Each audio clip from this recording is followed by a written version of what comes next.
Dear Ate Lea, maraming salamat sa mga payo mo. Alam mo bang ginawa ko ang ginawa mo? At dahil sa paglalakbay ko, nakita ko ang ganda ng mundo.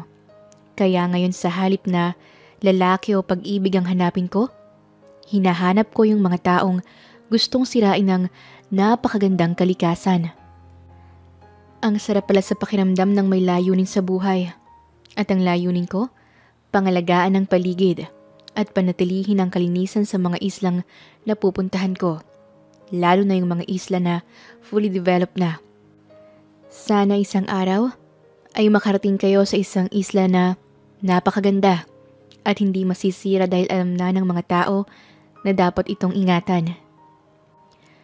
Iyon ang huling sulat na naipadala niya 2 taon nang nakakaraan kay Lea na kaniyang kaibigan.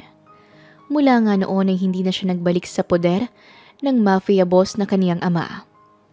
Nakikiisa siya at sumasama sa mga taong nagnanais ng kabutihan at malasakit para sa bayan at kalikasan. Ate Marie, totoo po bang magkakaroon ng pag-aaral dito sa aming lugar? Dito sa Isla Asuncion? Alam niyo naman pong wala pang gaanong nalalaman ng mga tao rito. Karamihan din sa amin ay hindi marunong bumasa at sumulat. Sambit ni Brenda, isa sa mga madalas makausap ni Marie. Oo, sisikapin kong makapagturo kung paano bumasa at sumulat. Kaya nga lang sa ngayon, ay tulungan niyo muna akong mapanatili natin ang kalikasan dito sa tagong isla ninyo. Sa totoo lang, hindi ko alam na yung mga taong naninirahan sa islang to. Bukod sa napakalayo na sa kabihasnan, hindi rin ito kalakihan. Tumalikod siya sandali at may kinuhang mga gamit. Mga larawan iyon na siya pa ang nagpagawa. Ang iba ay ginuhit niya.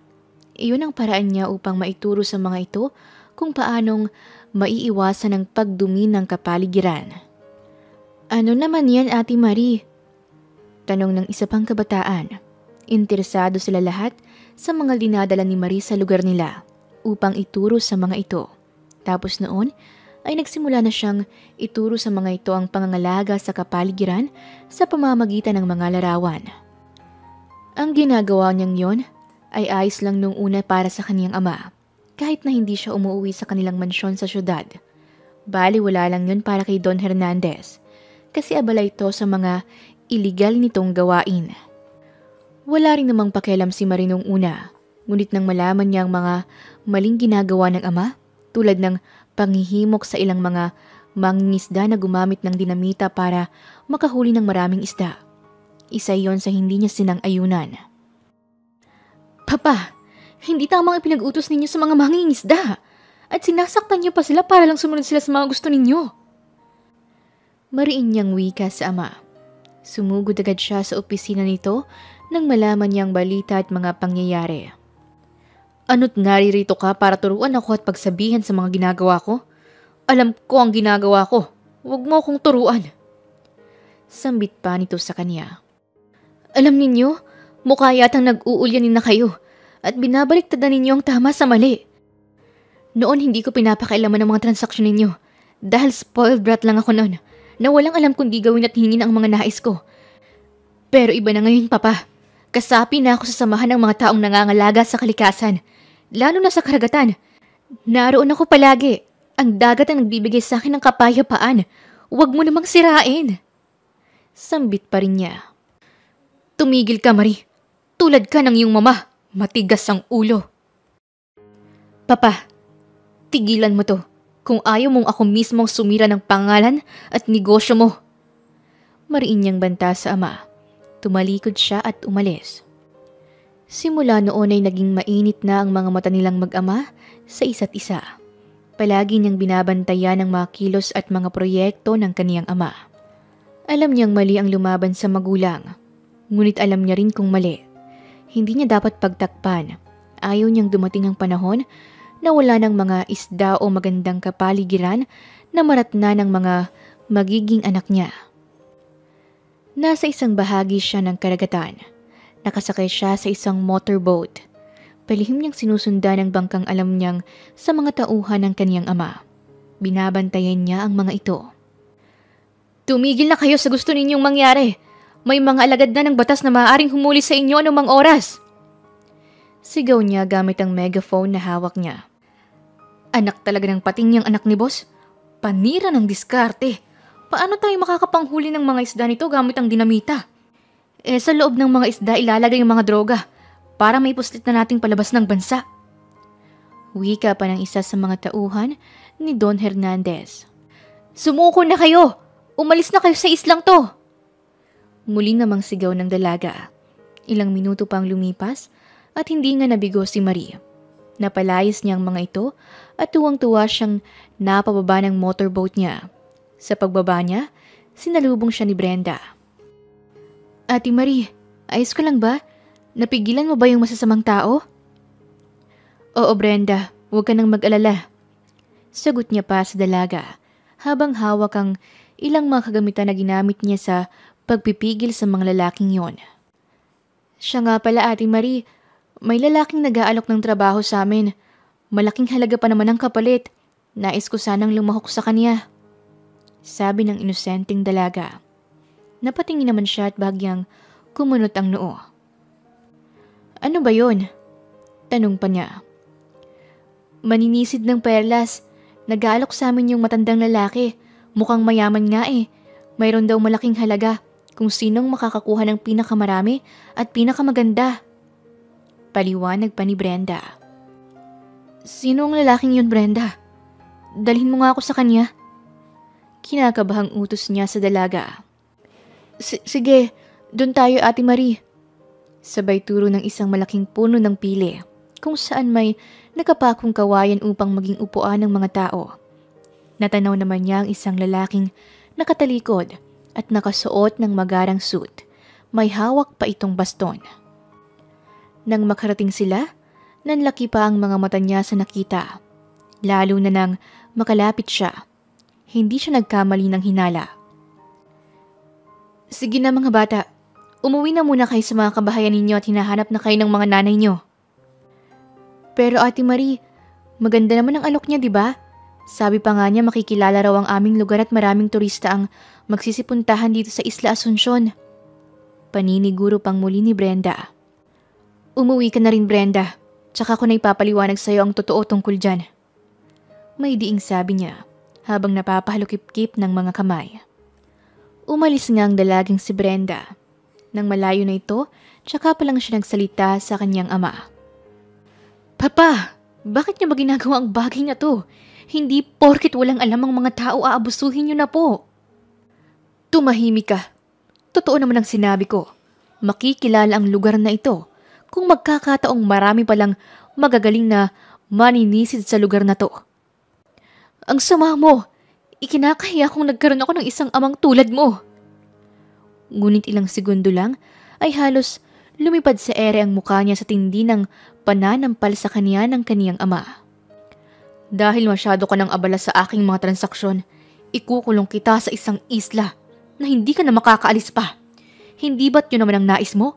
Ang mga magliwaliwat manirahan sa isang isla. Iyon na lang ang pangalagaan mo. Pero itong islang to, akin ito. Ako ang mas makikinabang sa yaman nito. Pero huwag kang mag-alala. Pauunlarin ko ito at payayamanin ng mga tao rito. Sinungaling ka. Sisirain at wawasakin mo ang islang to. Tumigil ka na sa mga ginagawa mo. Hindi ako papayag. Makakahanap ka ng katapat mo at ako yun. Sigaw pa niya. Ngunit kumumpas ang kamay ng kaniyang ama. Isang saglit lang at nagdatingan ng napakaraming kalalakihan. Malakas ang mga ito kaya naman agad siyang nadakip ng mga ito. Tinagpa ng isang lalaki ng panyong may matapang na pampatulog ang kaniyang bibig at ilong. At ilang segundo lang ay nagdilim ang lahat sa kanya at tuluyan siyang nawala ng malay at nakatulog. Siguraduhin ninyong malayo rito ang islang pagdadalahan niyo sa kanya. Yung tipong halos hindi na siya makakabalik pa. Kahit anong langoy pa ang gawin niya. Maliwanag ba? Parang kulog na utos ng kaniyang ama. Yes, boss. Gagawin na po namin agad. Umalis ang mga ito dala ang katawan niya at naglayag sa laot sakay ng isang yate. Nang nasa gitna na sila ng dagat, naglabas pa sila at nagbaba ng isang bangkang dimotor at isang bangkang ordinaryo. Itinali nila yon sa bangkang dimotor at doon nila inilagay si Marie hanggang sa makakita sila ng isang maliit na isla na alam nilang walang pangalan at napakalayo na buhat sa Isla Asuncion. Nang naroon na, ay tinanggal na nila ang tali at hinayaang anuri na lang ang kaniyang bangkang papalapit sa isla. Malakas ang ulan ng umagang yon. Naisipan niyang lumabas ng kaniyang kubo. Nang nasa loob na ng kakahuyan, hindi niya alam kung bakit tila may nag-uudyok sa kaniyang magtungo sa dalampasigan, gayong napakalakas ng alon ng mga oras na yon. Bugso ng malakas na bagyo. Patuloy na umiihip ang nakakabinging ugong ng malakas na hangin tumatama sa mga dahon at sanga ng mga punong nakapaligid sa buong isla. Tahimik ngunit ang lamig na dulot ng hanging dumadampi sa kaniyang katawan ang siyang nagbibigay palalo ng kilabot sa kaniyang matipunong pangangatawan. Sa paglalakad niya ay may namataan siyang tila isang nawasak na bangka dahil sa nagkalat ang pira-pirasong mga kahoy sa paligid ng pangpang. Kaya naman, mabilis siyang napatakbo at nilapitan iyon. Nang itihaya niyang nasirang bangka, nanlaki ang mga mata niya at napabuka ang kaniyang bibig dahil sa nakita niya ang isang tao. Nang itihaya niya ito mula sa pagkakadapa, laking gulat niyang isang magandang babae. Maputi, mahaba ang mga pilik mata at may mapupulang labi. Alon-alon ang buhok nito na hanggang balikat. Nakita niyang nakashort lang ito at simpleng t-shirt na halos nagkapunit-punit na rin sa tindi ng hampas marahil ng alon ng dagat. Dahilan para masira ang bangka nito at anurin sa islang kaniyang pinagtataguan. Nag-aalumpihit pa siya kung hahawakan ba niya ang dalaga. Hindi niya alam kung buhay pa ito ngunit nang salatin niya kung may pintig sa ilalim ng baba nito, nadama niya ang malakas na pintig mula roon. Isang palatandaang buhay pa ang babae. Binuhat niya ito at dinala sa kanyang kubo sa loob ng kagubatan. Sa tagal niyang namamalagi roon, nakagawa na siya ng payak ngunit matibay na bahay kubo. May ilang taon na rin siya roon, ngunit hindi pa siya nagpapasyang bumalik sa lungsod. Marami na ngang paulit-ulit na naghihikayat sa kaniya na bumalik sa kaniyang mansyon na nasa dulong bahagi rin ng Pilipinas. Ngunit ayaw niya. Mas nais niyang manatili sa isla, kung saan nais niyang pagsisihan at pag-isipang mabuti ang lahat ng malungkot na naganap sa kaniyang buhay. Tunay na hindi siya napaligaya ng anumang material na bagay at kahit anong pilit niyang gawing pagliliwaliw gamit ang pera niya, hindi nito nalunasan ang matinding sakit at kirot sa kaniyang puso, dulot ng pagkamatay ng babaeng pinakamamahal niya. Patuloy niyang sinisisi ang kaniyang sarili. May anak ito, nang akala niya ay anak din niya. Ngunit lalong ikinapanglumo niya nang malaman niyang hindi niya kadugo ang bata. Matagal na pala siyang pinagtataksilan ni Soledad at ang batang babaeng yon ay maaaring nasa 7 taong gulang na ngayon sa kasalukuyan. Pinabayaan niya dahil sa tuwing titingnan niya ang batang yon, muli niyang naaalala ang ina nito at patuloy siyang nasasaktan. Iniwan siya ni Soledad para ipagpalit sa ibang lalaki, yung tunay nitong minamahal. Tumakas sila at hinabol niya ang mga ito. Ngunit sinong mag-aakala na sa paghahabulan nila, mawawala ng prenong sasakyan ng mga ito. Sa pagtakas ng mga ito, tuluyan silang binawian ng buhay. Hindi iyon ang gusto niya para kay Soledad. Mahal na mahal niya ito. Kaya naman, nagsisisi siyang hindi na lang niya ito hinayaan sa kamay ng ibang lalaki. Ang masaklap at mas masakit din para sa kanya, kahit na sa huling sandali ng buhay nito, ang lalaking minamahal nito ang kasama nito at hindi siya. Ganoon ba talaga siya kahirap mahalin? Hindi ba niya deserve ang mahalin at lumigaya? Kaya naman, nawala na siya ng pag-asa sa buhay. Mabuti pang mamuhay ng mag-isa sa isang isla. Tanging magagandang paligid ang nakikita niya. Sinasabayan pa ng alon ng dagat ang damdamin. Kaya naniniwala siyang doon siya nararapat. Pero ngayong matapos ang 5 taon, may napadpad na isang babae rito. Hindi niya alam kung anong pagbabago ang magaganap sa buhay niya sa sandaling magising ito. Umulan pa ng malakas sa loob ng buong araw. Nakatingin lang siya sa kanyang bintana. Kita niya mula sa labas ang kanyang takuring luma na pinag-iinitan ng mainit na tubig upang makainom siya ng kape. Mayaman ang isla. Sinong mag-aakalang may tumutubong kape sa lugar na yon? Sino ka? Mahinang tanong na nagmumula sa kanyang likuran. Mabilis siyang napalingon. Mabuti at gising ka na pala. Nasabi niya ng patanong sa dalaga. Tumayo siya sa harap ng bintana at lumakad papalapit sa dalaga. Medyo hinawi-hawi pa niyang mahaba at halos mapuputi na niyang buhok na medyo tumatakip sa kaniyang muka. Sino ka nga? Taas ang isang kilay ni Marie habang napahalukip-kip pa ito. Isa ka ba sa mga tauhan ng papa ko? At nasaan ako? Tuloy na ba niya akong ipinaubaya sa mga masasamang tao na tulad mo? Napatayo si Marie at nagtangkang tumakbo. Hindi naman niya ito napigilan. Nakalabas ito ng kubo niya at sa gitna ng malakas na ulan, nagtatakbo pa ito hanggang sa narating nito ang pangpang. Natigilan ito ng matanawang malawak na dagat at ang buong dalampasigan, kasabay ng malakas na pagbuhos ng ulan. Nasaan ako? Papa! Malakas nitong sigaw at halos umalingaw-ngaw ang tinig nito sa loob ng isla. Walang ibang tao rito kundi tayong dalawa lang. Kahit anong sigaw mo, mapapagod ka lang. Walang tutulong o darating para sagutin ang mga tanong mo. Mahinahon niyang sagot sa dalaga. Sino ka nga? Masamang tao ka rin ba?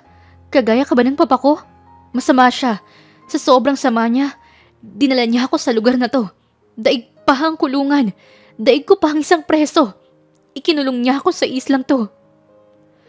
Napapayukong sambit pa niya habang naitutukod ang dalawang kamay sa ibabaw ng mga tuhod. Hindi ko alam. Wala akong alam. Hindi naman kita kilala. Basta nakita lang kita dyan sa ilalim ng sirasirang bangkang yan. Naituro pa niyang nagkalat na bahagi ng bangka. Napatingin naman si Marie sa bangkang yon. Mahinhanap siyang bagay, ngunit hindi niya iyon makita. Wala ba ang kamera ko? Wala ka bang ibang gamit na nakita? Mahalaga yun eh. Naroon ang lahat ng ebidensya ko para sa papa ko. Kahit nga anong mangyari, ipakukulong ko siya. May galit sa tinig na sambit ng dalaga. Ngunit napansin na niyang tila nag-hysterical ito. Sandali, huminahon ka. Sabay na hawakan niya ito sa dalawang balikat at bahagyang inalog iyon. Napatigil naman ang dalaga at napatitig sa kanya. Kawawa ka naman. Ikinulong ka rin ba ng papa ko rito? Sinong nagkulong sa'yo rito? Nasabi nito sa kanya. At sa tanang buhay niya noon lang siya nakakita ng ganong klaseng mga mata. Iyong tingin nito sa kanya na punong-puno ng awa. Para tuloy, naramdaman niyang tila nagiging miserable na yata siya. Nagkakamali ka. Hindi ako ikinulong at bihag ng sinuman. Isa lang akong airplane crash survival. May 5 taon na ako rito sa isla. Kaya naman, ganito na ang kinahinatnan ko. Paliwanag niya na may halong kasinungalingan. Hindi ka pa naman boses matanda pero mukha ka ng matanda. Nakakatanda ba ng itsurang mas stranded sa ganitong lugar? Nagtatakang tanong ni Maria. Ako nga pala si Marie Hernandez. Inilahad pa nito ang isang palad sa kanya. Ako si Johan Fernandez. Nauutal niyang tugon. Sa totoo lang, ayaw sana niyang sabihin ang tunay niyang pangalan. Pero tila may sariling isipan ang kanyang dila. Nagsabi ng totoo, kahit na pangalan lang. Alam niyang kinakailangan pa niyang magtahi-tahi ng maraming kasinungalingan patungkol sa sarili niyang buhay. Siyempre hindi niya sasabihin ang tunay niyang pagkatao. Wow! Magkatunog ang mga last name natin. Fernandez, Hernandez. Ikinumpas pa nito ang dalawang kamay habang binibigkas ang mga apelyido nila. Napanga na lang siya sa biglaang shipment ng mood nito. May salti ka? Patanong niyang bulalas. Ha? Anong saltik? Ako? Itong gandang to? Sa tanang buhay mo rito sa isla, hindi ka makakakita ng ganito kaganda. May salti ka nga. Baka kaya ka itinapon ng tatay mo dahil ayaw na niya sa babaeng anak na may saltik sa ulo. Napapakamot na lang siya at tinangkang lumakad papalayo sa babae. Iyon ang naiisip niya. Maaring hindi ito normal kasi bigla na lang nagbago ang mood nito. Hoy! Mr. Hernandez! Mr. Johan Hernandez! Sa maniwala ka't sa hindi, 2 kwento nang nabasa ko na ganito ang setting. Natutuwa ako baka tayo nang itinadhana. Malakas nitong sigaw. Hindi siya makapaniwalang napalingon sa dalaga. Hindi niya maunawaan ang sinasabi nito at nagtatatalon pa ito na tila ba nanalo sa loto. Yay! Yay! Nakita ko ng dawan ko! I found a love in the island! Ate Leia! Ate Melissa! Nakita ko na siya! Nandito siya! Sigaw nito na humarap sa karagatan. Nagsisisigaw ito at itinapat pa ang pabilog na palad sa bibig upang mas umeko ang boses nito.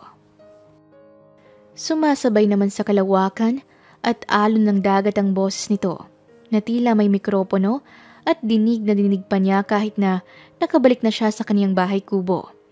Naiiling siya at hindi makapaniwala sa naririnig niyang sinasabi nito. Napatingin naman siya sa naipon na tubig sa lupa. Nag-reflect ang itsura niya sa tubig. Nakita na niya kung gaano kasama ang itsura niya. Malapit na siyang maging taong grasa sa syudad. Ang lamang lang niya kahit papaano ay nakakapaligo siya sa dagat. Medyo nasunog na rin ang mukha niya at may ilang patsi-patsi sa mukha niya. Nang bahagya siyang umiti, nakita na niya ang paninilaw ng mga ngipin niya. Bunsod ng madalas na pag-inom ng kape at hindi naman siya madalas na nakakapagsipilyo. Kung titingnan ang itsura niya, walang matinong babae ang papatol sa kanya. Kaya naman, naiiling siyang nagbalik sa loob ng kanyang kabahayan. Baliw yata ang babaeng yun. Pasinghal pa niyang sambit sa kaniyang sarili.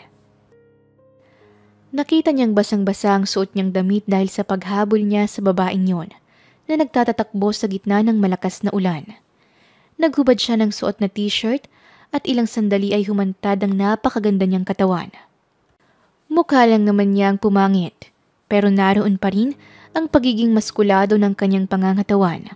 Tingin niya, mas lalo pa yung lumaki dahil sa nabatak siya sa mga trabahong mabibigat para lang mabuhay sa islang yon.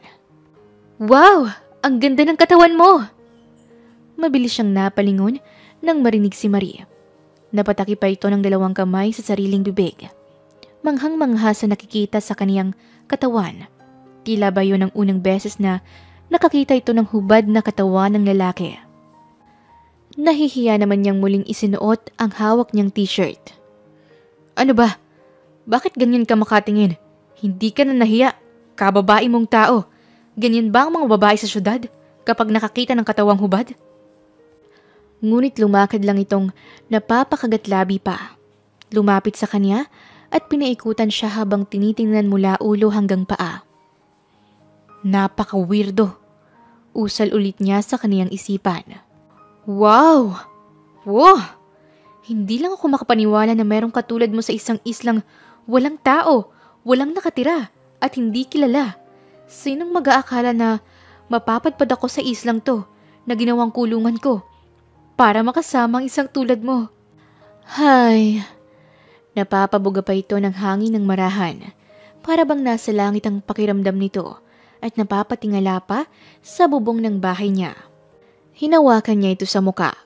Sa liit ng mukha ni Marie, tila isang palad lang niya ito at patulak na pinalayo sa kaniyang harapan. Ngunit nakapitan nito ang kamay niya at mas idinikit sa mukha nito. Maya-maya ay naramdaman na niya ang matulis nitong nguso na humahalik sa palad niya, maging ang mamasamasang laway nito. Sa sobrang gulat niya ay napasigaw siya. Ano ba? Lintik na laway yan!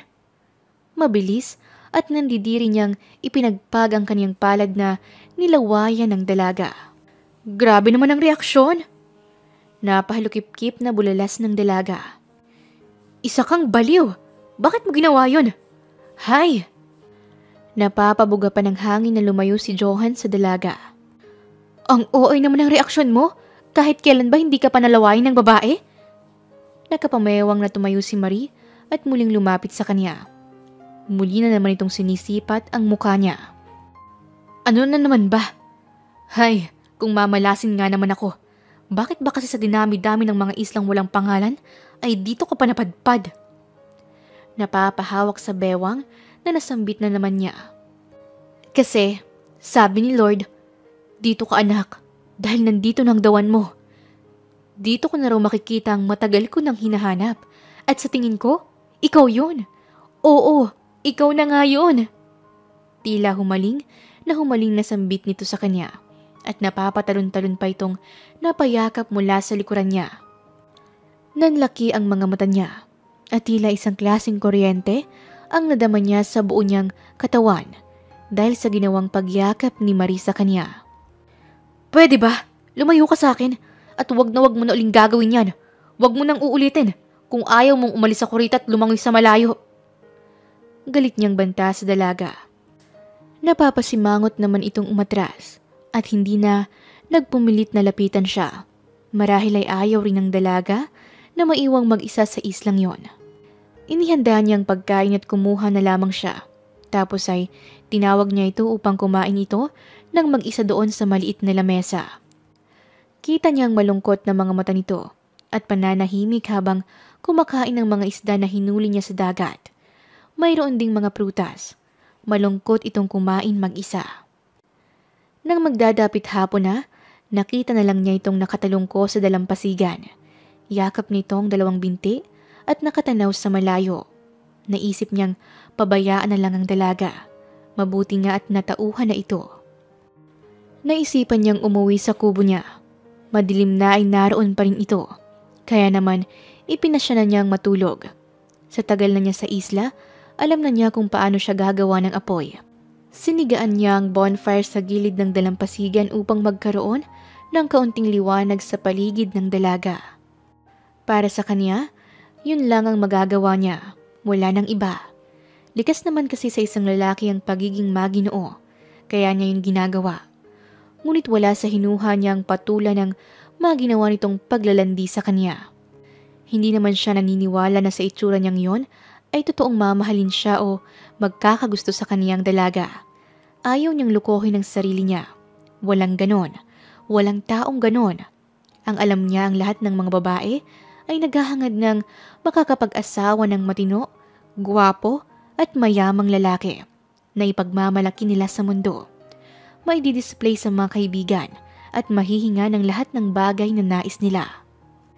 Pero lahat ng yon, tinalikuran niya nang malaman niyang ang mga bagay at katangian lang na yon ang ninais ni Soledad.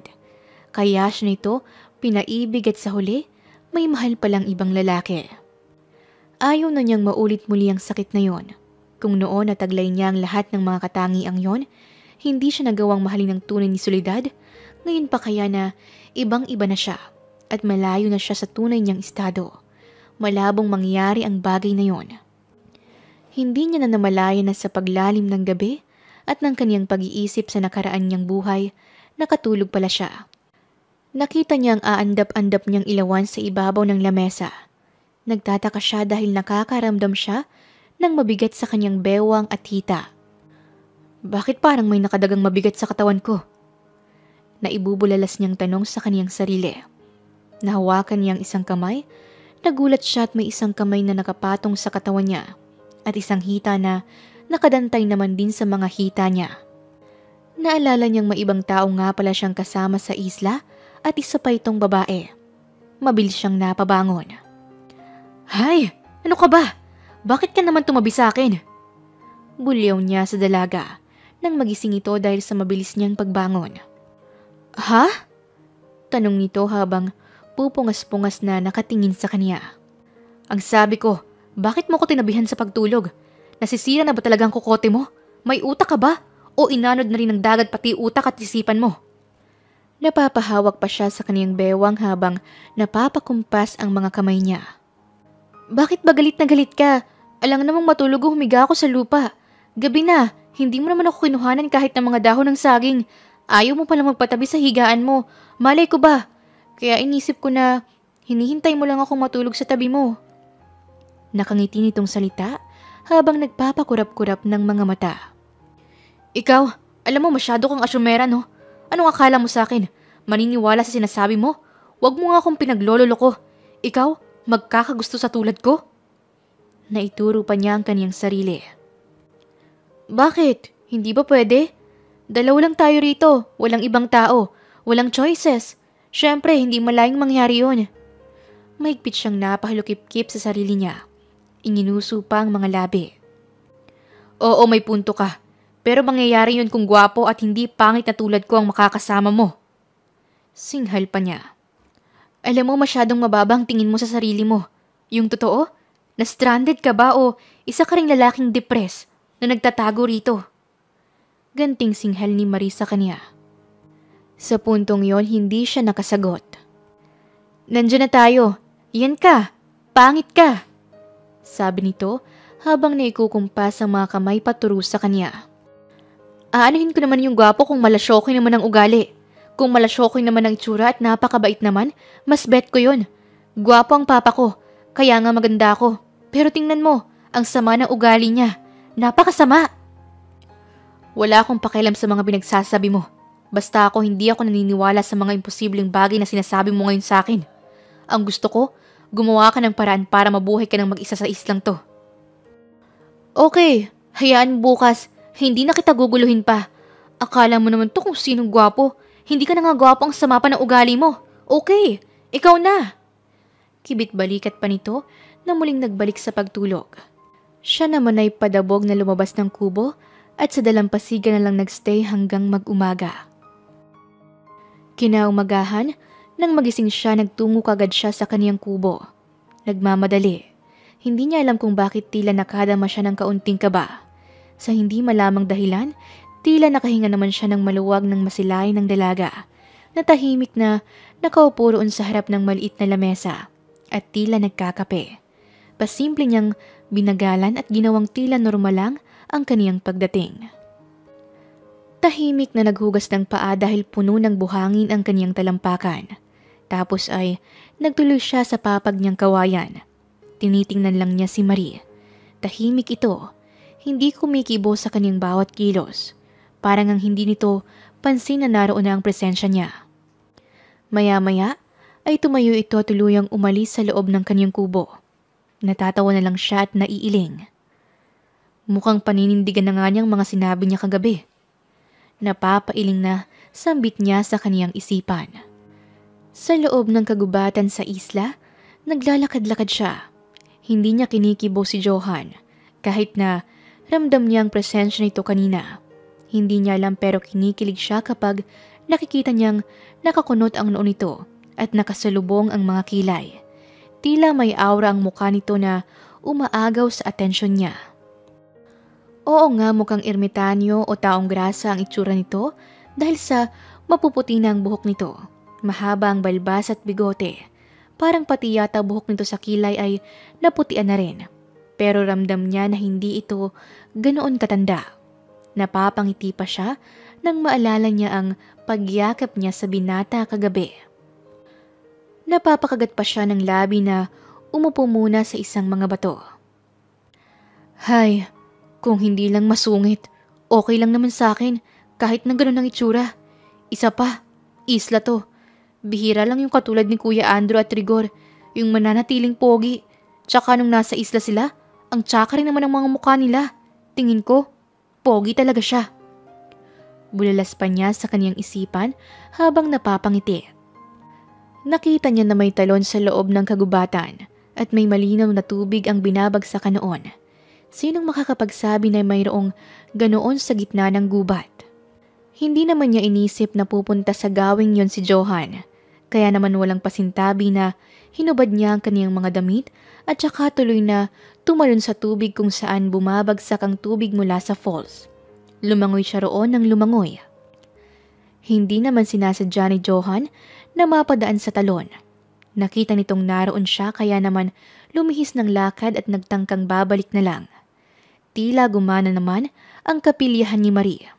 At sinubo kung hanggang saan ang pag-iwas na magagawa ng binatang si Johan sa kanya. Nagsisigaw siya na tila siya ay nalulunod. Ah! Tulong! Namumulikat ang paa ko! Help! Help! At sadya niyang inilubog at angat ang kaniyang sarili.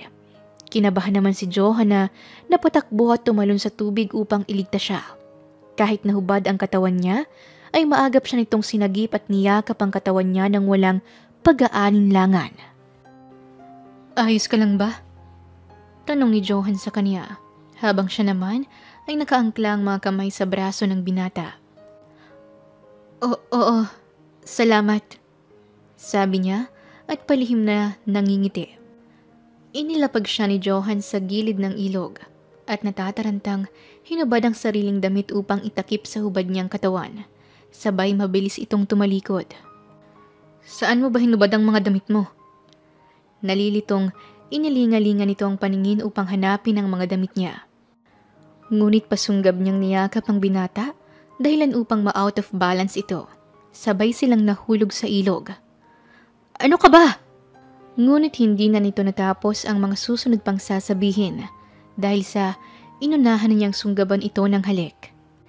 Isang halik ang ginawa ng dalaga sa kanya na kahit nais niyang tanggihan, tila ba may sarili na ring buhay ang kaniyang mga labi.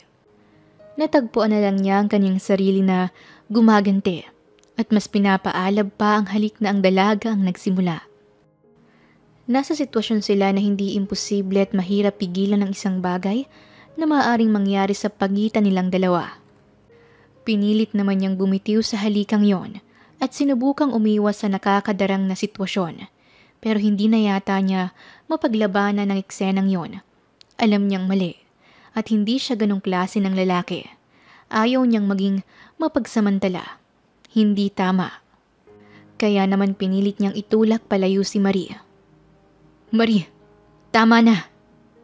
Sambit niya upang matauhan ito, upang kapwa sila matauhan sa isang malaking kapusukang maaari nilang magawa. Bakit? Nagtatakang tanong ni Marie. Hindi to tama. Mali to. Sambit niya sa dalaga. Anong mali? Lalaki ka. Babae ako. Paanong mali? Dalaga ako at single. Yun lang. Hindi ko nga pala alam kung single ka. Bakit? May naiwan ka bang karelasyon sa syudad? Hindi ba talaga tayo pwede? Akala ko kasi itsura mo lang ang problema. Wala namang kaso sa akin kahit na ano pang itsura mo. Desperada. Yan ka ba? Para kang pariwara. Ganyan ka kadesperada sa lalaki? Kahit na anong itsura basta may pagkalalaki, okay na sa'yo? Napaling ang mukha niya sa ibang direksyon dahil sa lakas ng sampal na iginawad ni Marie sa kanya. Mabilis na dinampot ni Marie ang mga nagkalat niyang damit at nagmamadaling umalis sa kaniyang harapan. Nakita niyang mga luhang umagos sa mga pisngi nito.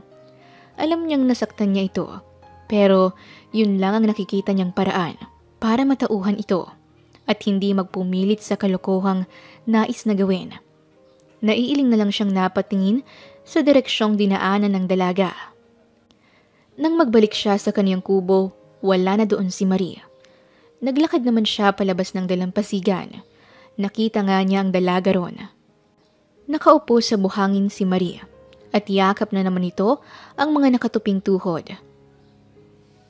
I'm sorry. Natitigilan at alanganin niyang salita sa dalaga. Nang mapansin niyang hindi ito kumikibo, tinangka na lang niyang iwan muna ang dalaga. Ngunit bigla itong nagsalita. Salamat. May kalakasan itong sambit. Napahinto naman siya at sandaling nakinig kung may sasabihin pa ito. Nagtaka rin siya kung bakit ito nagpapasalamat. Para saan? Tanong niya. Lumingon siya at nagbalik sa paglalakad. Napalapit at tuluyan nang umupo sa buhanginan. Ilang saglit pa ay nakasahid na rin ang puwet nito sa buhangin. Sa lahat, sa pagpapaalala sa akin ng isang bagay na nakalimutan ko. Naiiyak pa nitong salita. Ano yun? Sorry hindi ko maunawaan. Sabi na lang niya na muling itinuon ang tingin sa karagatan. Nakalimutan ko na kasi ang respeto sa sarili ko. Sa takot ko rito sa isla. Nakalimutan kong marami pala akong mga bagay na ipinaglalaban. Nakalimutan ko na hindi ako ganito. Nahayok sa lalaki. Bakit nga ba Ibinababa ko ang sarili ko. Pasensya ka na. Siguro naging defense mechanism ko lang ang mga bagay na nagawa ko. Ang totoo, natatakot ako na hindi na makaalis pa sa lugar na to at hindi ko mapigilan ng papa ko sa pagwasak sa kalikasan at yaman ng karagatan. Sa mga sinabing yun ni Marie, ewan ba niya, tila humanga siya. Ito marahil ang tunay na siya, isang babaeng may determinasyon, matapang at may paninindigan sa kung ano ang tama. Salamat din, dahil sa'yo parang nakilala kong sarili ko. Yung dating ako, may prinsipyo at may pinaniniwala ang tama. Napapangiti niya ring sabi sa dalaga. Salamat, hindi ka nag-take advantage sa akin. Siguro kung ibang lalaki yon, hindi na nagpatumpik-tumpik pa at kinuha ng pagkababae ko. Pero ikaw, iba ka. Mabuti na lang, ikaw yan, Johan. Dahil ayoko may pagsisihan sa uli, gaya ng dati. Mas mainam na pinag-iisipan ng lahat ng magiging desisyon sa buhay. Kasi kapag nagpadalos-dalos, hindi na natin may babalik sa dati ang lahat. Basta palagi mo lang tatandaan, Marie. Walang replay sa tunay na buhay.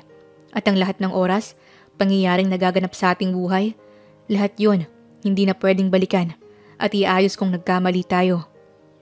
Sambit pa ni Johan.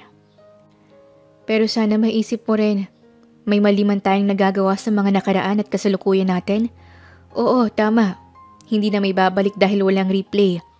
Pero maaari mong baguhin ang kasalukuyan para sa mas magandang hinaharap. Magmula nun, nakuha nilang respeto ng isa't isa. Hindi na sila nag-away pa at palaging nagtutulungan sa bawat oras at araw na lumilipas. Naging masaya sila bilang magkaibigan. Hindi nga bilang magkasintahan pero alam nila sa kanilang puso na may puwang na silang pareho sa mga puso ng isa't isa. Isang bagay na hindi lang nila ganon kadaling na amin. Lalo na si Johan, hindi niya magawang aminin na mahal na niya si Marie. Kahit ilang beses nang sinabi ni Marie na mahal siya nito, hindi niya magawang gantihan ito ng salitang mahal din kita. Johan, mahal kita. Hindi ka ba naniniwala? Tanong ni Marie habang naliligo sila sa dagat. Puro ka na naman kalokohan eh. Natatawang sagot ni Johan sa pag-aakalang binibiro na naman siya ni Marie. Para sa kanya ay normal na lang ang lahat. Normal na niyang naririnig ang salitang I love you buhat sa bibig ni Marie. Johan, basta kahit anong mangyari, mahal kita. Maniwala ka sana. Kung mawala ako bigla sa tabi mo, tsaka mo palang paniniwalaan, baka huli na ang lahat. Nakangiting sambit pa ni Marie na para bang seryoso ito palagi. Ngayon pa, kung kailan masaya na tayo rito sa isla, ngayon ka pa ba mawawala?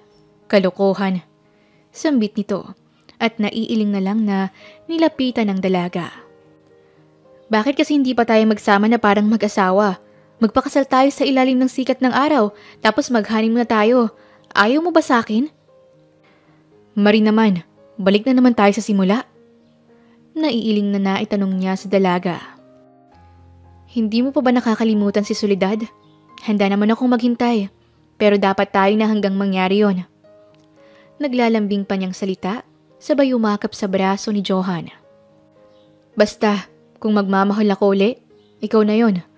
Wala namang ibang mangungulit sa akin, kundi ikaw. Kahit nang pangit ko, okay lang sa'yo. Oo, sabi wala ngang kaso. Kasi, dito ako nakatingin, hindi dito. Itinuro niya muna ang puso ni Johan bago ang mukha nito. Ay, may isa pa pala akong nakikita, kaya lang palaging nagtatago. Sabay bumunghalit na naman ng tawa. Puro ka na naman kalokohan, Marie. Tinataasan niya ito ng kilay dahil nababasa niya ang pilyang isipan nito. Kinabukasan, masaya silang nasa dalampasigan. Siya'y namumulot ng mga lamang dagat na maaring kainin. Si Johan naman ay sinusubukang makahuli ng isda sa dagat. Nagulat na lang sila nang ilang motorboat at isang may kalakihang yate ang dumarating buhat sa malayo. At ang mga motorboat ay mas mabilis na nakarating sa kanila. Walang ano-anong nagsiliapitan sa kaniyang mga lalaking yun na nakaitim at hinihila siya. Sino ba kayo? Anong kailangan niyo sa akin? Bitawan niyo ako! Johan! Malakas niyang sigaw habang kinukuha siya ng mga ito. Pilit na isinasakay sa bangkang dimotor. Nakita naman ni Johan ng mga ito at mabilis siyang tumakbo papalapit sa dalaga. Marie! Marie! Sigaw rin ni Johan habang tumatakbo. Sa isang igla pa ay nakuha ng mga lalaking hindi nila kilala si Marie. Sabihin mo sa kanya wag nang humabol at manlaban. Naabutan kasi ni Johan ang isa sa mga motorboat at malakas nitong napatulog ang isang lalaki. Sinakyan nito ang motorboat at mabilis na pinaandar para masundan ang dalaga. Marie! Marie! Tawag niya nang makita niyang naiakyat na sa yate ang dalaga. Johan, wag mo na akong sundan, baka mapahama ka lang. Palagi mong tandaan na mahal kita. Hindi ka sinungaling at walang pagpapanggap na mahal kita kahit na ano pang itsura mo. Mahal kita, kahit sino ka pa. Mahal na mahal kita. Ikaw lang ang mamahalin ko, wala nang iba. Malakas na sigaw ni Marie sa kanya, habang nakasungaw pa ito sa terrace ng yate at siya naman ay pinapaandar pa rin niya ang motorboat. Huwag ka nang humabol. Ang mabuti pa'y bumalik ka na sa lungga mo. Doon sa isla bago maubos ang gasolina ng sasakyang yan. Huwag kang mag-alala at aalagaan ko ang mapapangasawa ko. Sabay malakas na tumawa ang matandang lalaki na mataba at malaki pa ang tiyan. Bahagya nitong hinalikan sa pisngi si Marie at napapikit na lang ito. Hindi man lang nanlalaban dahil sa nakatutok sa kaniyang mga armalite ng mga tauhan nito. Hanggang sa unti-unti nangang bumabagal ang sasakyan at ang tanging natatak sa isipan niya ang nakapikit na mga mata ni Marie. Habang tinitiis ang mga pambababoy ng matandang mafia na yun sa dalaga para lamang huwag siyang masaktan ng mga ito. Galit na napukpok ni Johan ang motor na sinasakyan niya at naiiyak at nagsisisi kung bakit hinayaan niyang mawala sa kanya si Marie. Dapat noon pa sila umalis sa islang yon. Dapat itinago at tinakas na niya ang dalaga. Gayong mahal na mahal niya ito. At ganun din ang nararamdaman ng dalaga. Nang makabalik siya sa isla ay hindi na siya nagpatumpik-tumpik pa. Inilabas niya ang cellphone niya na itinatago niya lang. Maging ang sarili niyang speedboat na nakatago sa likurang bahagi ng isla ay kinuha na niya at naghandang umalis. Hindi siya papayag na may mangyaring masama kay Marie. Itinawag na niya sa kanyang mga tauhan ang mga nangyari at mabilis naman na nalocate ng mga bantay dagat niya ang yate ng mga ito. At patuloy pa nga nilang sinusundan kung saang isla naman yon dadaong. Siya naman ay tuluyang umalis at naglakbay na pabalik ng syudad. Taglay niya ang determinasyon at panibagong lakas ng loob para muling lumaban sa buhay at magtagumpay muli. Hindi na siya papayag pang siya uli ang talo. Hindi na siya papayag pang may pagsisihan habang buhay sa bandang huli. Mahal na mahal kita, Marie. Kaya maghintay ka lang sa akin. Hindi na kita bibiguin. Mariing sambit ni Johan sa kaniyang sarili. Nang makabalik si Johan sa syudad, hindi na siya nagpatumpik-tumpik pa at inayos niya ang lahat ng bagay na naiwan niya. Sa bagay ay hindi naman niya napabayaan ang lahat ng kaniyang negosyo, kahit na nagtatago siya sa isla dahil mayroon siyang mga tapat na tauhan na umaasikaso ng lahat. Ang sekretary nitong si TJ. Oh, anong nagpabalik sa'yo buhat sa islang ayaw mong iwanan? Naguguluhang tanong ng kaniyang kaibigan. Nagtaka rin ang mga magulang niya na sina Mr. Hernan Fernandez at Mrs. Luisa Fernandez, ang mga magulang niya, at natutuwa nang makita siya ng mga ito na nagbalik na sa kanila. Nakita ng mga ito ang panibagong buhay sa kanilang anak. Papa, I need your help. Ngayon ko kailangan ng lahat ng connection ng pamilya natin. Kilalang mafia boss ang kalaban ko at kinuha nilang babaeng pinakamamahal ko. Hindi ako papayag na maagawan akong muli at magsisi na naman habang buhay. Determinadong sambit ni Johan sa kaniyang papa. Maraming koneksyon ang kaniyang papa. Tatawagan ko ang kumpare kong si Mr. Andromeda. Sikat at kilalang abogado. Tiyak na may malaking may tutulong yun sa problema mong kinakaharap ngayon. Pare, humingi ka ng tulong kay Maki Peralta. Hindi ba isa na siyang general ngayon sa mga kasundaluhan? Hinga natin ang tulong niya para mas madali mong mabawi si Marie. Swestyon naman ni TJ. Iyon nga ang ginawa nila. Humingi rin sila ng tulong sa mga mayayamang din tulad nila at hindi naman sila nabigo dahil mabilis silang pinadalhan ng tulong ng mga ito.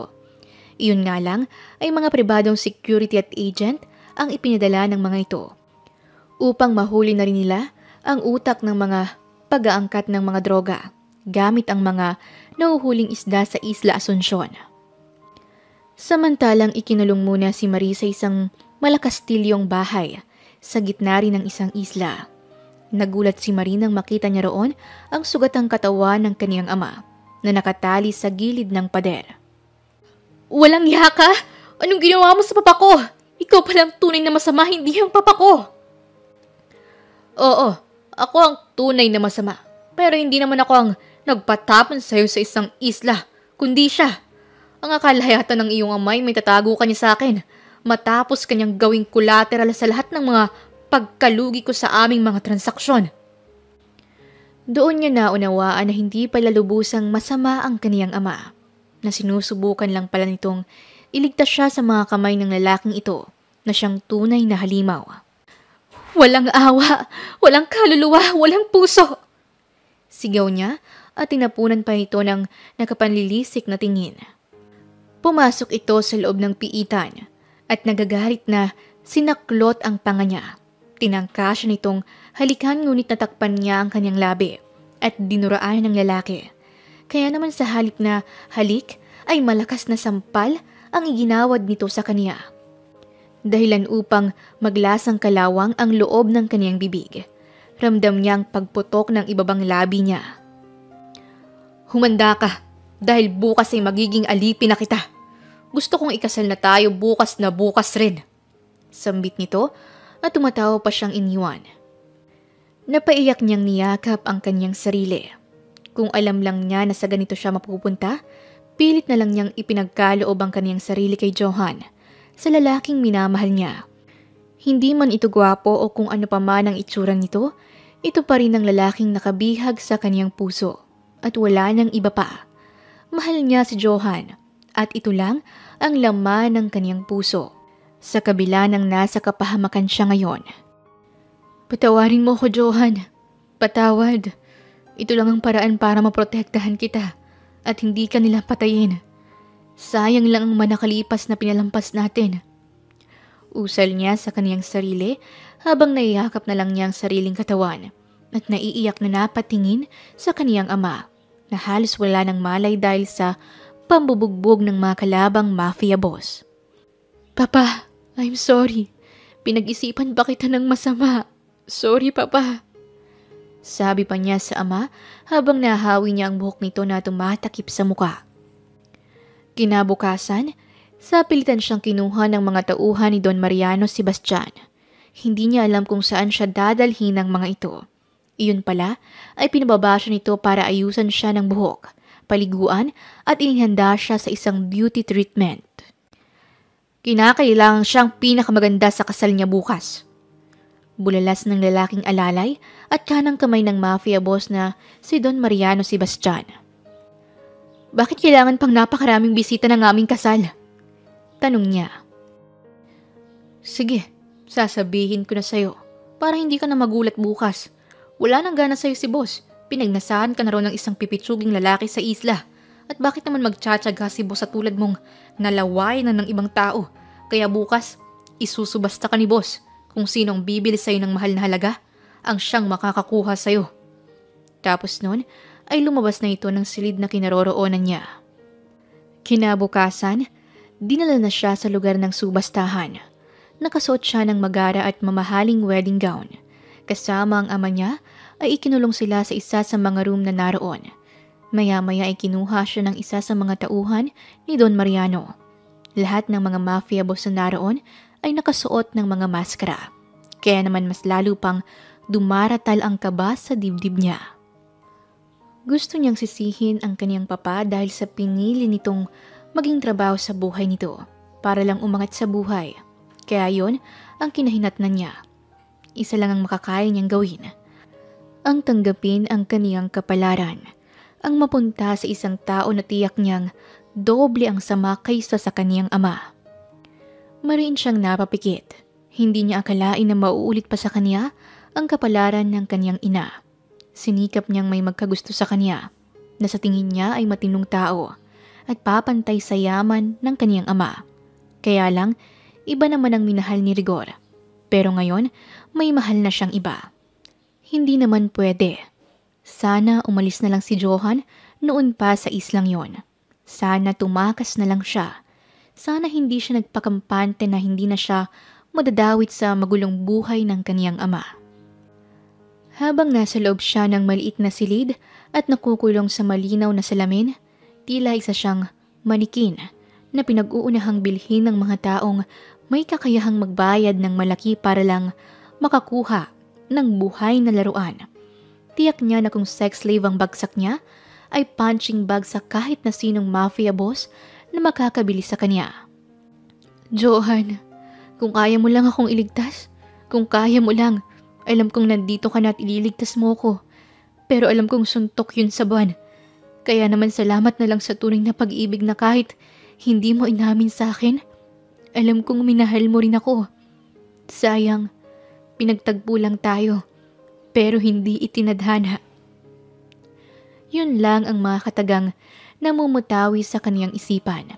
Tapos nun, nag-uunha na nga ang mga butil ng kaniyang luha sa pag-agos nito mula sa kaniyang mga mata. Mula sa kinauupuan niya, tanaw na tanaw niya si Marie. Parang pinipiga ang puso niya. Nakikita niya kasi ang mga luha nito na pumapatak. Ngunit nakikita niya pa ring tinatataga ni Marie ang kaniyang kalooban. Hindi ka talaga marunong sumuko. Usal niya rin sa kaniyang isipan habang nakukuyom niya ang kaniyang mga kamao. Gusto na niyang sapakin at pagbabarili na lang ang lahat ng mga tao sa lugar na yon para matapos na ang paghihirap ng kaniyang mahal na babae. Alam niyang hinihintay siya ni Marie. Alam niyang kahit hindi nito alam kung sino siya talaga at kung ano ang kaya niyang gawin, ay hinihintay siya nito. Maghintay ka lang, Marie. Ililigtas kita. Mariin niyang sabi sa kaniyang sarili. Nagsimula na ang subasta sa 10 million. Ngunit iniangat niya kaagad ang 20 million. Ayaw na niyang patagalin pa ang paghihirap ng mahal niya. Nang may tumawad ng 30 million, itinaas na siya sa 50 million pesos. At kung may magtataas pa, ay itataas niya sa 100 million ang kaniyang presyo. Ngunit tumigil na sa 50 million ang offer nila. Kaya naman, nakahinga na siya ng maluwag sa pag-aakalang makukuha na niya si Marie. Ngunit si Don Mariano ay nag-offer ng 1 billion. Paano na yan, sir? Pabulong na tanong ni TJ ang kanyang kanang kamay. Hindi ako papayag na makuha nila si Marie kahit na maubos pang pera ko. Tuso ang Don Mariano na yan. Galit na niyang salita. Di ba't hindi na dapat nakikisali ang may-ari at may pakana ng subastahang ito? Katwiran ni TJ. Bakit? Wala na ba kayong pera? Alam kong dayo kayo. Sa lahat ng narito kayo ang baguhan. O hindi kayo tunay na mga mafia boss? Sige, itataos ko ng 2 bilyon. Pero kung hindi mo titigilan ng pangdaraya mo, hindi ka makakaalis ng buhay dito at wala ka pang perang makukuha. Banta niya kay Mariano. Natunugan ito na may mga patibong na nakahanda para sa kanila. Hindi siya tanga para hindi niya paghandaan ang mga maaaring mangyari. Nakaabang na ang lahat ng tauhan nila at tinaniman na niya ng bomba ang buong lugar. Nakikita mo ba to? Tinaas niya ang remote control. Ano naman yan, panyero? Tanong ng isa sa mga mafia boss. Makakalabas kayo ng buhay rito kung papalayain niyo ang babae sa halagang 2 bilyon. Ayos ba yun? Agad namang ikinumpas ni Don Mariano ang kamay upang alisin sa loob ng silid si Marie. Yung papa ko, pakiusap, hayaan ninyong makuha ko ang papa ko. Nakikiusap na sambit ni Marie. Narinig niyo naman ang sinabi niya, di ba? Kaya siguro naman ibibigay niyo na ang tatay niya. Sobra na ang 2 bilyon. Agad namang tumalima ang mga tauhan ni Don Mariano dahil ayaw nilang kapwa matusta sa loob ng lugar na yon. Mabilis namang kumilos ang mga tauhan ni Johan at agad na inilabas si Marie at ang ama nito. Nang masiguro niyang nasa labas na ang mga ito at nakasakay na sa loob ng mga sasakyan nila, tsaka siya nagsalita. Paano ba yan? Mukhang nauto kayo ng isang taong hindi naman mafia boss. Pasensya na kayo. Isa lang naman akong taong nagmamahal. Sabay pinindot niya ang hawak niyang inaakala nilang remote ng bomba. Yun pala ay isa lamang yung lighter na may tear gas. Kaya nang ibato niya yon sa lapag, ay umusok iyon at nagdulot ng masamang amoy sa buong paligid. Saka siya mabilis na umalis sa pinangyarihan ng gulo. Samantalang walang kaalam-alam si Marie, naligtas na ang buhay niya at nasa kamay na siya ng mabuting tao. Dinala siya sa rest house ni Johan sa Tagaytay. Nang makarating ito doon ay pinagpahinga na muna ng makatiwala at hinayaang makatulog sa sarili nitong silid. Ngunit hindi naman siya makatulog. Alam niyang nasa kamay na siya ng ibang lalaki. Kaya naman umiiyak siya. Nagkahiwalay sila ng kaniyang ama. Ang akala ko'y mabuting tao ang nakabili sa akin. Mukhang mas masama pa siya. Pinaghiwalay niya kami ng papa ko. Saan kaya nila dinala si papa? Naiiyak niyang tanong sa kaniyang sarili habang nakayuko. Naramdaman niyang pagbukas ng pintuan ng silid na kinaroroonan niya. Umupo sa kama ang kung sino mang tao. Nakatalikod siya at ayaw niyang harapin ito. Patayin mo na lang ako. Hindi ko maaaring ipagkaloob sa iyo ang sarili ko. Kaya patayin mo na lang ako. Mahina niyang salita na puno ng determinasyon. Bahagyang natawa ang lalaki sa likod niya. Paano naman ang 2 bilyon ko? Papatayin lang pala kita. Tila ng uuyam na sambit nito sa kanya. Wala ka nang mapapala sa katawan ko. Pinagnasaan ako ng ibang lalaki sa isang isla. Kaya wala kang makukuha sa akin. Hindi na ako malinis. Gawin mo na lang akong isa sa mga katulong mo. Anong pinagnasaan? Wala pa nga akong ginagawa sa'yo, no? Natatawang salita ni Johan. Napatigil naman si Marie at natitigilang nag-angat ng tingin. Doon medyo lumaki ang kaniyang mga mata. Napabukha ang bibig niya ngunit walang anumang salita ang namutawi. Hinawakan siya ni Johan sa kaniyang balikat ngunit tuluyan ang nagdilim ang paningin niya. Naisip ng binata na marahil sa hirap ng pinagdaanan nito kaya ito nawala ng malay. Agad na siyang nagpatawag ng doktor upang tingnan ang kalagayan nito. Overfatigue lang naman ang naging problema niya. Samahan na rin ng emotional traumatic experience. Iyon ang sabi ng doktor. Kaya naman lumipas pa ang ilang araw na natutulog lamang ito sa lugar na yon. Hinayaan lang ni Johan na matulog ang dalaga upang makapagpahinga. Nang magising siya, una niyang naalala ang boses ni Johan. Alam niyang si Johan ang narinig niyang tinig. Ngunit hindi niya alam kung nananaginip lang ba siya o hindi. Sana siya yun. Bulalas pa niya. Ngunit may nakita siyang lalaking nakatalikod. Maiksi na ang buhok nito at malinis tingnan. Nakita niyang magara ang pananamit nito kaya naman muling pumasok sa isipan niya na isang mafia boss talaga ang nakabili sa kanya. At ang panaginip niyang dumating si Johan para iligtas siya ay isang panaginip lang talaga. Sino ka? Nasaan ako? Ikaw bang nakabili sa akin? Sa halagang 2 bilyon? Tahasan niyang tanong at matapang na nakatingin sa nakatalikod na lalaki. Oo naman.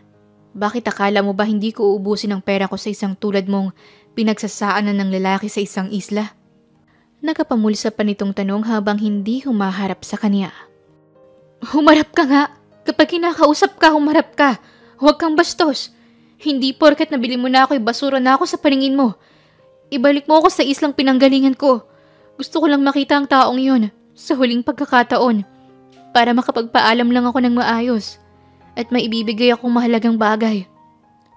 Tahasan na niyang sabi. Ano naman ang ibibigay mo sa kanya? Wala ka na ron. Matapang pa rin niyang sigaw sa lalaking nakatalikod pa rin.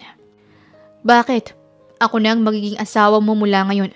Nakahanda na ang kasal natin at anumang oras ay magaganap yun. Sambit nito. Kaya nga pagbigyan mo ko. Isang gabi lang. Isang gabi ko lang siyang gustong makasama. Bakit? May binabala kang masama? Oo, dahil gusto ko siyang lalaking maging unang kong karanasan. Mahal ko siya at siya lang ang mamahalin ko. Sigaw niyang napayakap sa kaniyang sarili. Hangal ka talaga! Sambit nito na humarap sa kanya. Hindi niya ito agad nakilala dahil sa ibang-iba na ang itsura ni Johan kaysa sa dating Johan na nakilala nito sa isla. Hindi mo ba ako nakikilala? Marahan namang napatingala si Marie at nang ngumiti ito sa kanya ay nakilala niya ang mga ngiting iyon ng binata. Johan? Ikaw ba yan? Nauutal pa niyang tanong muli na tila ba hindi pa rin siya makapaniwala na nasa harapan niyang binata at ibang-iba na ang itsura nito kaysa sa lalaking nakilala niya sa isla. Oo, Marie, ako ito. Ako yung lalaking pangit na minahal mo. Nasa kabila ng kapangitan ng panlabas kong anyo, minahal mo pa rin ako. Tapos ay bumukas ang bisig nito na nag-aanyayang yakapin siya. Johan! Patakbo niya itong niyakap at ikinulong naman siya nito sa mga bisig nito. Johan! Akala ko hindi na kita makikita at makakasama. Mahal kita! Sambit niya sa binata. Minsan pang naglandas ang mga luha sa kaniyang mga pisngi. Huwag ka nang umiyak. Hindi ko nahayaang magkahiwalay pa tayong muli. Mahal na mahal kita, Marie. Patawad kung hindi ko agad naamin sa iyo at naipadama. Sorry talaga. Sambit ni Johan habang pinupunasan ang mga luha niya at muli siyang hinalikan ito sa kaniyang mga labi. Matapos ang tagpong yon ay pinakilala niya sa kaniyang mga magulang ang babaeng kaniyang muling pakakasalan. Kasabay noon ang pagpapakilala rin niya kay Sofia na anak ng dati niyang asawa na si Soledad. Tuluyang inalagaan pa rin ng mga magulang ni Johan ang batang babae kahit na nalaman nilang hindi anak ni Johan ang bata. Na noong una ay mailap at ayaw makipag-usap kay Marie. Ngunit naging likas naman kasi kay Marie ang pagiging malapit sa bata.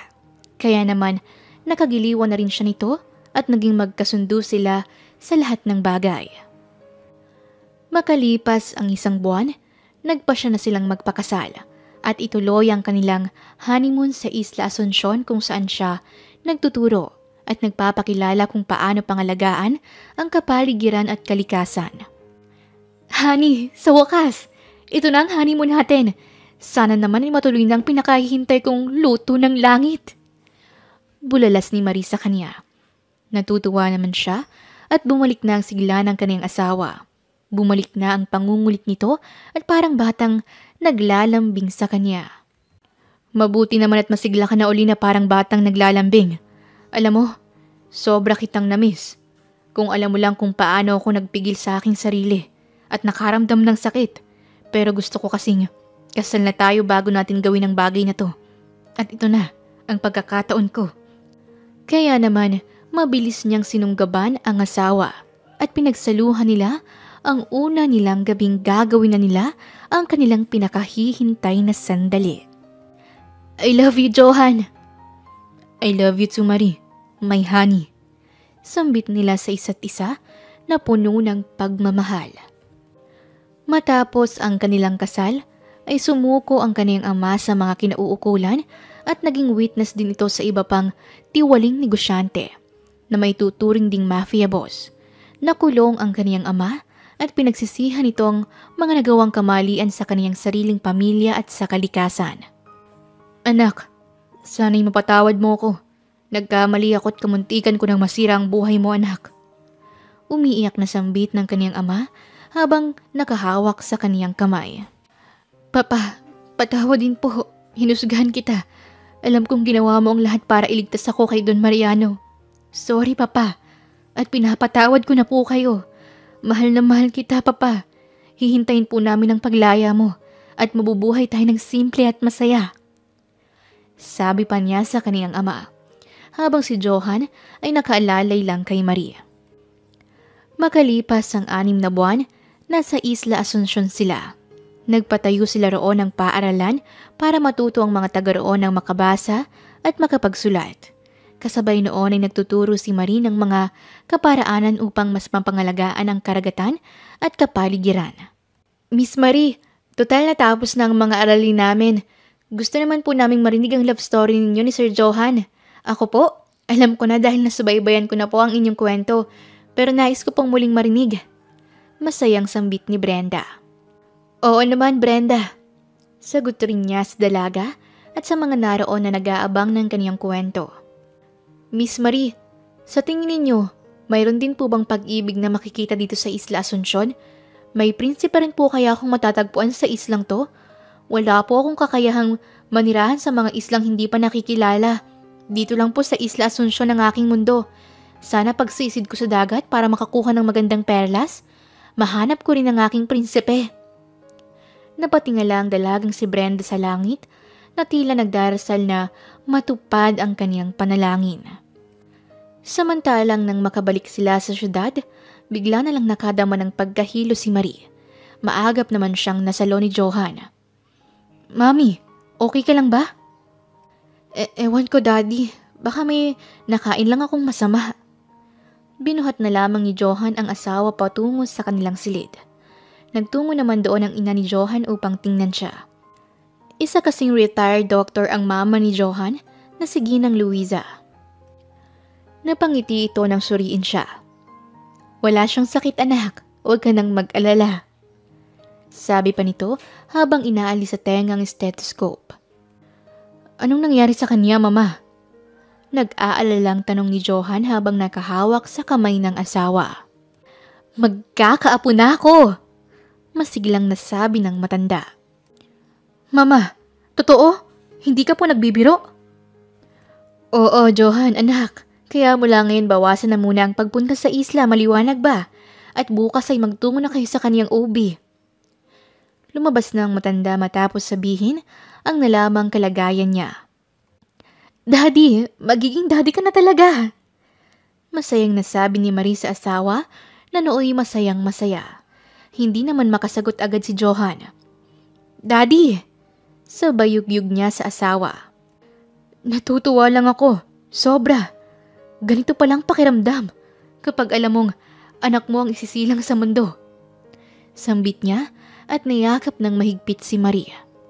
Dahil doon ay nayakap siya nito at mahigpit na hinalikan sa labi ang asawa. Malalim na halik na tila ayaw na niyang bitiwan ang mga labi nito. Marie, marahan siyang natapik ng asawa. Bakit? Tama na, natatawang sambit niya sa asawa. Bakit, Daddy? Ayaw mo bang ituloy natin to? Pili ang tanong niya sa kaniyang asawa. Ikaw talaga, Marie. Magiging nanay ka na nga, ang pilya mo pa rin. Sermon nito sa kanya. Bakit? Asawa naman kita. At mahal kita. At kahit na tumanda na tayo, hindi pa rin ako mahihiyang sabihin at gawin sa'yo to. Ipangako mo sa akin na kahit na tumanda na tayo at ilan na ang maging anak natin, mamahalin pa rin natin ang isa't isa. Magiging tapat sa sumpaan natin sa altar at magiging masaya habang buhay. Promise. Naitaas pa ni Johan ang isang palad sa harap ng asawa. At ipangako mo na tuloy pa rin ang sex life natin, ha? Napapabunghalit na tawa ni Marie sa kaniyang asawa. Ay nako, ang wild talaga ng asawa ko. Pero okay lang. Gusto ko yang paglalandi mo sa akin. Diyan mo ako nakuha eh. Sabay sunggab na nito sa kanya. At minsan pa nilang pinagsaluhan ang kanilang buong magdamag. Nagpapasalamat si Marie dahil sa hindi naging huli ang kaniyang kwento ng pag-ibig sa mga naunang pag-ibig ni na Melissa at Lea. Kagaya ng mga ito, ay nagkaroon din siya ng pag-ibig sa isang isla. Sinong mag-aakala na ang tatlong babaeng ito ay makakatagpo ng tunay na pagmamahal sa isang islang malayo sa kabihasnan, malayo sa mapanirang mga tao at sa tukso.